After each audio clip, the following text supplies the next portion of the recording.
Кимде кандай сунуштар болсо айтсаңыздар болот. 5-чи микрофон. Саламатсыздарбы, урматтуу төрага, урматтуу кесиптештер. Барыңыздарга маалым болгондой, кече күнү биздин фракциянын кайрылуусунун негизинде күн тартибинде Адакам Кимсанбаевич Мадумаровдун Бүтүн Кыргызстан саясий партиясынын лидеринин мыйзамдуулугу боюнча комиссия түзүү боюнча биз кайрылганбыз. Ошол күн тартибине киргизилип, 35-чи берененин регламенттин негизинде ар бир фракция өзүнүн өкүлдөрүн көрсөтүлүп, бирок түшүнбөс бир акыбалдардын негизинде протокол бекитилбей калганда.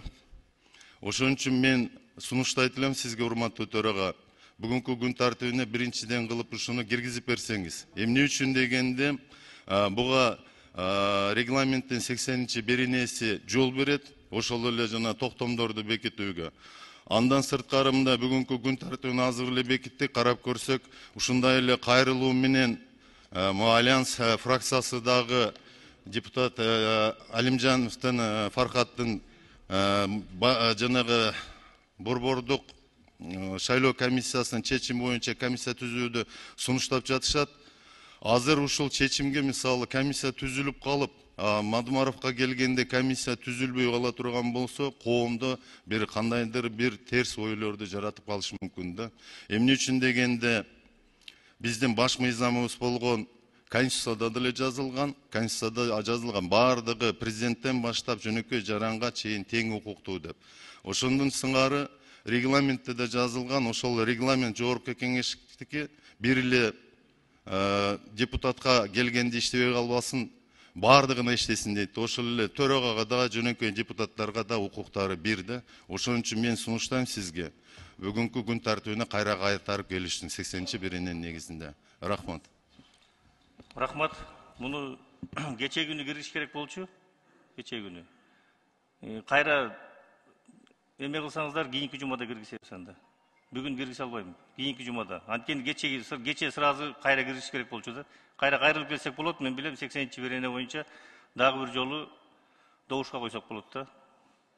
Кечеги чечимге биз чечим жокко чыкты кечеги боюнча. Кийинки жумада киргизсеңиздер болот. 5-чи микрофон. Рахмат Турага.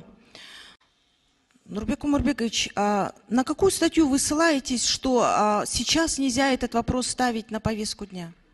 Это, вы знаете, в регламенте такое не прописано. В регламенте прописано, что, тем более у нас был перерыв объявлен, сегодня продолжение сессии. И на продолжение сессии повторно, как говорится, можно будет поставить вопрос на голосование. Тем более произошел такой казус. Все проголосовали за создание комиссии. Комиссия фактически создана. Когда вопрос стал, как говорится, о составе комиссии, вот тогда, как говорится, голоса не хватило. Поэтому мы просим просто повторно на голосование поставить. Потому что когда-то вот какие-то вопросы, я не буду приводить сейчас примеры, но по одним вопросам почему-то ставится на повторное голосование, а по другим, вот здесь вот, когда касается именно оппозиции, сразу не ставится. Но это же неправильно. Давайте тогда ссылку на норму закона. И потом вы, будучи спикером на сегодняшний день, ведете турага, вы как турага, вы даже вчера, извините, просто проигнорировали голосование. Это тоже не красит. Давайте каждая свою гражданскую позицию скажет по этому вопросу, еще раз поставим на голосование. Мы примем любое решение парламента.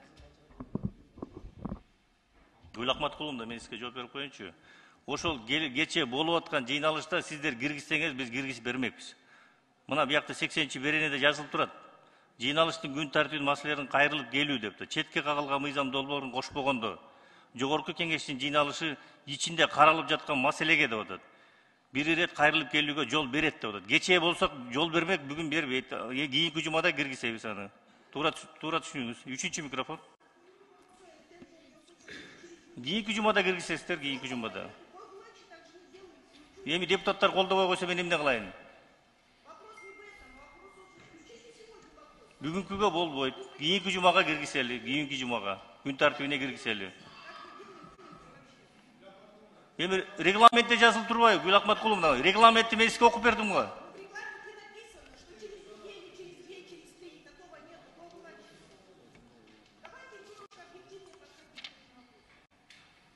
Üçüncü mikrofon.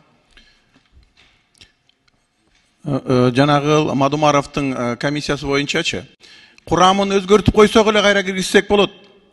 Жанагы комиссияга ошол составка макул болбой койду да, жетпей калды. Демек, бир фамилияны өзгөртүп койсок эле азыр кайра киргизсек болот ал. Жок, эми кийинки жумада киргизели деп атпайлы. Мында Жок, азыр деле фракциячы кайрадан келип ошол курамын өзгөртүп элечи, кайра кылып голосование кылып койсо болот да.